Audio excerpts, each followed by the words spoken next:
हां रेडी. सर्वांना माझा नमस्कार. माझे नाव तहुरा आहे. लोकमान्य टिळक यांचे पूर्ण नाव बाळा गंगाधर टिळक असे होते. त्यांचे जन्म 23 जुलै 1856 रोजी रत्नागिरी जिल्ह्यातील चिखली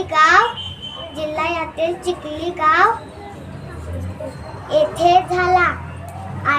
त्यांच्या आईचे नाव पार्वतीबाई व त्यांच्या वडिलांचे नाव गंगाधर टिळक असे होते. छान, व्हेरी गुड. स्टार्ट. सर्वांना माझा नमस्कार. मोठ्यानं हां. माझे नाव भूमी आहे. आज मी लोकमान्य टिळक यांच्या विषयी चार शब्द सांगणार आहे. ते तुम्ही शांततेने ऐकावी ही माझी नम्र विनंती आहे. लोकमान्य टिळक हे महान स्वातंत्र्य सैनिक होते. त्यांचा जन्म 23 जुलै 1856 रोजी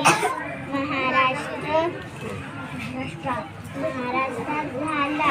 त्यांचे पूर्ण नाव बाळा गंगाधर टिळक होते.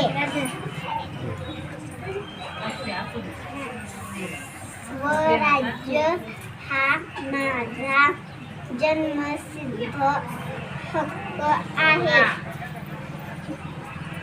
तो मी मिळवणारच असा नारा त्यांनी दिला. त्यांनी सार्वजनिक गणेशोत्सव साजरा करण्यास सुरुवात केली. 1 ऑगस्ट 1920 रोजी त्यांचे निधन झाले. आमचा प्रेरणा